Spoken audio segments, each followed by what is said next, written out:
today I want to talk about my two pet peeves on what I hear on the interwebs about infinite banking. Okay, because I get this, so I'm going to start to just clean it up and so one pet peeve number one. I'll talk to advisors about this. Advisors that talk about they try to not mention Nelson Nash. All right, like they come up with this new idea. Two, they use universal life. So if you're talking to somebody and they don't literally beat you over the head with the book, or have you read the book? What book are you talking about? Nelson Nash's Become Your Own Banker. My other favorite book, and this is a kind of homage to him. I'm going to try to teach from this. It's called Money for Life: How to Thrive in Good Times and Bad. So both of these books. Where's my other one? Let me show you something. So these are your textbooks. This is a system. Okay. Can you see this? Okay. So if you're on the eWeb on the podcast, I'm showing my two beat up copies of my two favorite books, along with Building Your Warehouse to Wealth: A Case for IBC, and I also like What Would the Rockefellers Do. So, and we're doing a study group right now on our Money for Life Club with our members. And so, you've got to get, is your money, guys. I'm a Money for Life guide. If you see this, so I actually like teaching it from both the frameworks. I'm gonna give you a little bit of a framework for that. And I started with, in the other video, if you saw it, what is the goal? So the goal of banking, or the way we teach it, your goal in financials is to become financially free. And so our approach is that there's more opportunity in minimizing the losses than there's trying to pick the winners. And so what I get is people think IBC is a wealth creation tool. And it kind of sort of is, but it's really not about, like in the book. Let's just go back to the source, okay? Nelson says this is not about. So no, let's go back to this is page 3. The whole idea is to recapture interest that one is paying to banks and finance companies. That's why our first goal is freedom from debt to others, and replace it. If you're going to be in debt, then hey, why not you can be a customer of the bank, or you can be the bank for major items that we need during our lifetime, such as automobiles, appliances, education, homes, business equipment, investment opportunities, right?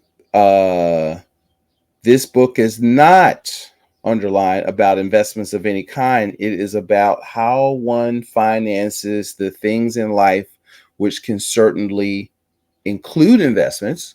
If you're in real estate, you already are doing it now, right? You just don't own the bank.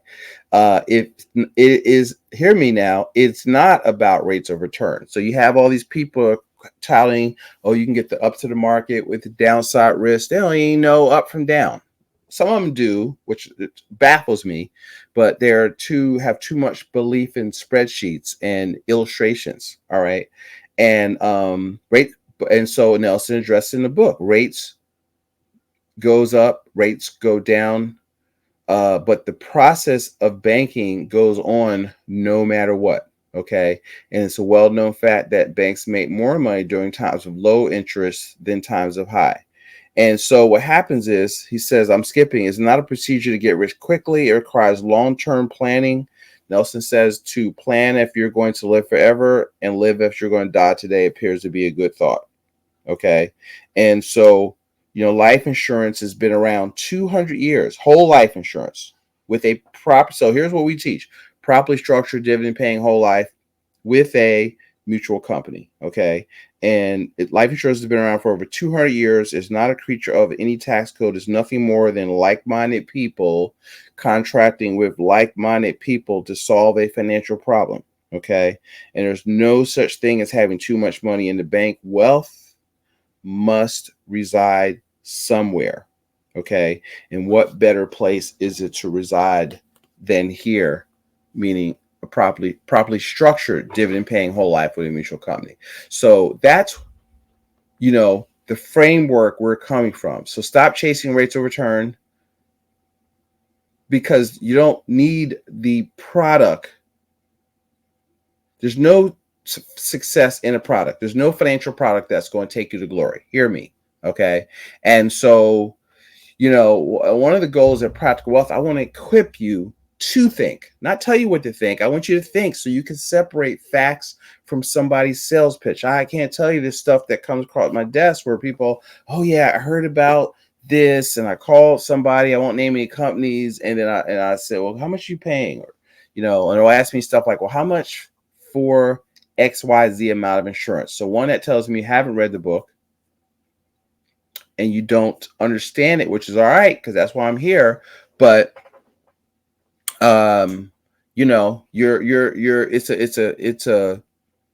a capitalization strategy. Adam Smith says from the Wealth of Nations, a bank can't make it loan. It's not completely true today, but the bank can't make a loan unless it first has a deposit. So you have to deposit some money in your banking system. You have to collateralize it. Nelson teaches us to solve for your need for financing, cars and, smaller things that you can begin to take over the energy of that 34.5% that's leaving your household, bring it back to you. So pet peeve number one, using the wrong product, Universal Life. Pet two, thinking it's about and using it because you're stuck in what I call the accumulation theory and you're still chasing rates of return. And Nelson tells you in the book, also says the book, don't use Universal Life. Right? That's why I know people don't like showing the book. And so it annoys me. People I was talking to this woman and she goes, somebody sent her to console with me and she said, yeah, I do infinite banking. I was like, okay, really? Tell me about it. Well, which company do you use? And she named the company. And all right, so I already know it's you doing Universal Life. Oh, you use Universal Life. Yeah. I had another guy who was experienced advisor. I said, yeah, I do infinite banking too. He says, yeah. I says, really? I do it. I only use Whole Life. He goes, huh? I've never used Whole Life. I was like, well, I didn't say it because I was trying to be polite, but dude, you're not doing, I told the other women, though, by this time I was younger, I was nicer then. You're not doing infinite banking. So stop telling people you're doing that because you don't know S. I think I did say that too. And nicely, I said, look, I'm going to take you a professional whipping. So do your work. There's a, what's it called? The Nelson Nash Institute. There's people, my mentor, if you listen to some of my older shows with Joe Pantozzi, he studied with Nelson for 18, 19 years. And, so that's my brain trust. Right. And so that's what you want to do. So now what I want to talk about to end this call is I want to talk about conventional wisdom. Because what does conventional wisdom teach us about money? Right. So this is when I get into the philosophy of what we're trying to get done. Right. Okay. And so it teaches us basically nothing. Right. I call it the accumulation theory, buy and hold, dollar cost average, which, max out your 401k, pay a house off early, buy term investor difference. Okay. And so it's basically what we call the debt paradigm, right? Earn money, borrow from others. Borrow what? From usually big ticket items. Sometimes put all kinds of stuff on a credit card and they don't pay it off at the end of the month. And now you've turned a temporary convenience into adding to your pile of debt. And now you're beginning to pay for the use of other people's money. Okay. You want to spend it. Okay. So my D is dropped here. And then you're trained to repay others and pay a ton of principal and interest over your life. So 35 cents of every dollar is leaving your household in the form of debt. And afterthought, after you pay your bills, see if you can save some money. But saving is really delayed spending. Okay. And so you can spend it later. And then you got to drain the tank, we call it, and then start all over again and drain the tank and start all over again. And so how are you going to win doing that? That's not financial planning. So what we teach at Money for Life. So this is our frameworks. Remember I said principles drive strategy. So I'm going to, over the next few shows, kind of break down this model so you can have it. So we already said, what's the objective? Our goal is financial freedom.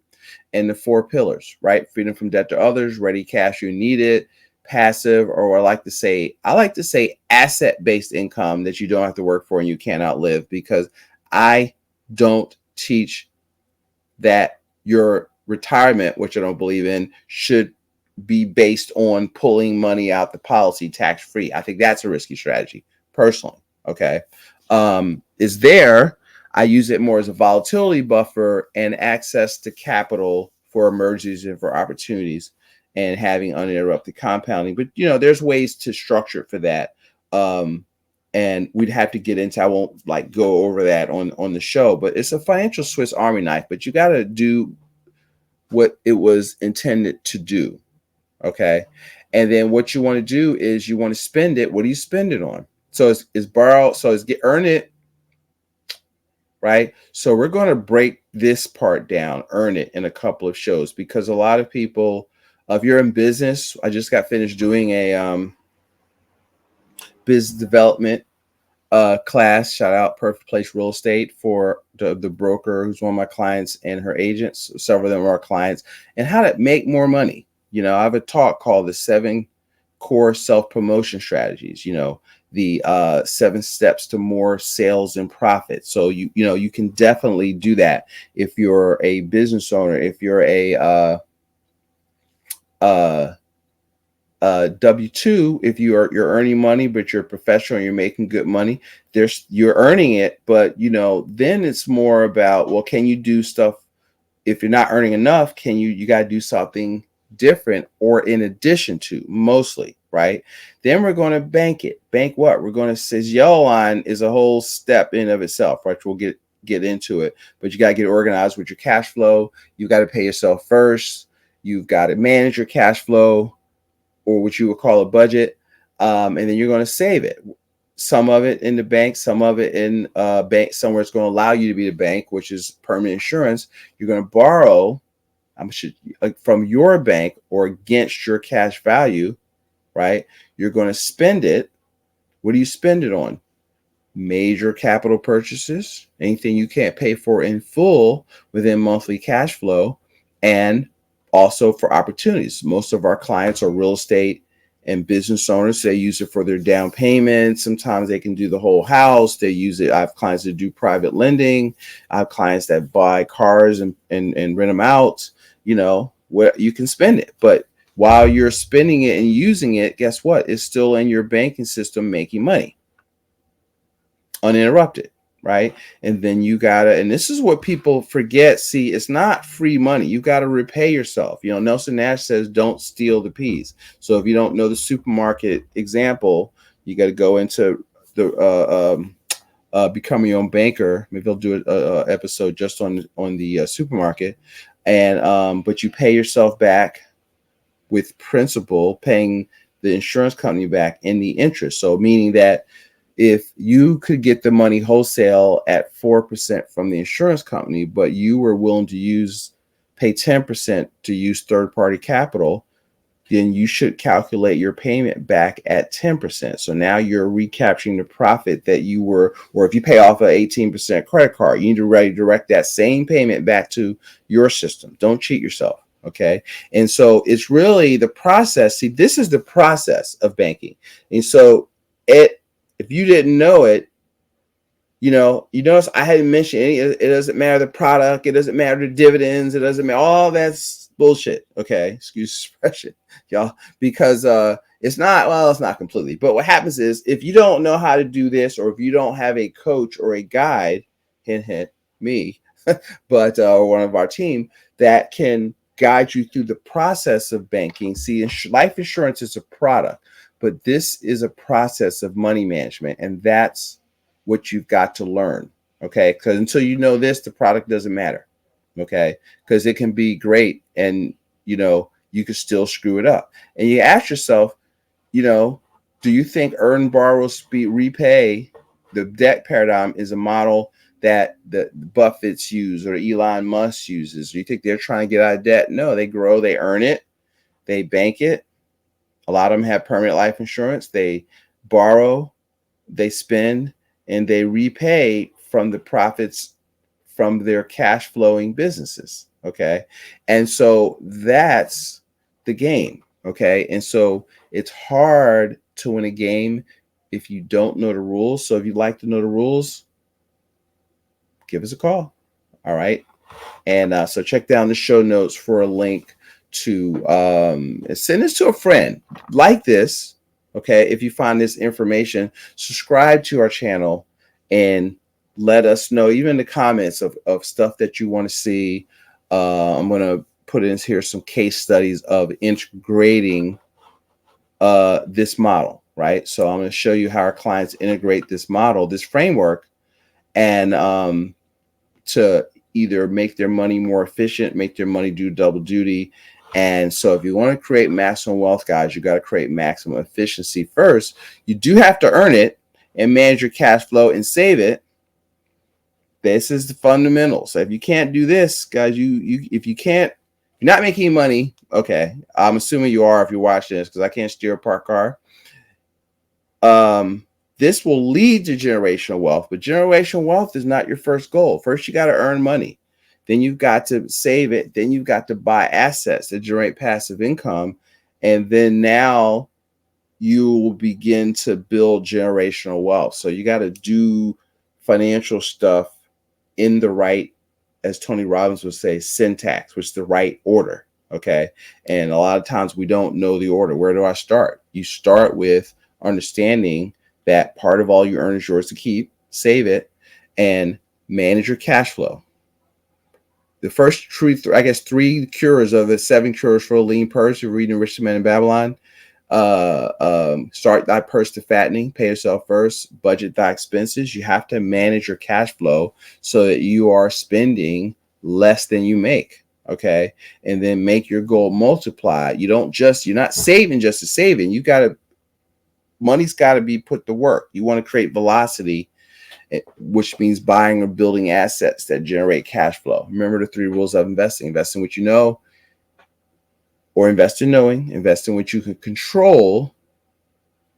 Can you control a business enterprise? Can you control whether you do affiliate marketing or network marketing or e-commerce? I wouldn't take a course. I interviewed on one of our shows. We'll try to connect to the dots with Jay Jones. And, e-commerce stuff. I've got people, we did a course on Turo. We did, one of our clients has a course on Turo. Y'all know, a lot of y'all follow Janelle. Janelle is crushing it on the earn it part. And she teaches people this part right here, how to earn it. And then I teach the rest of it. So we do a lot of work together. All right. I'm the defensive coordinator. She's offense, how to make more money. I actually teach business development for small business owners because I kind of grown our business and have kind of figured out that a lot of stuff I think is not particularly interesting when I just start talking about it, they're really interested. So I am very process system oriented. I'm a big follower of Dan Kennedy and Russell Brunson and Jay Abraham. And so I've kind of applied those strategies to our business over the last 8-10 years. And we really had some exponential growth. So if any of that intrigues you, let me know, and I'll go out there and make it a prosperous day. Bye.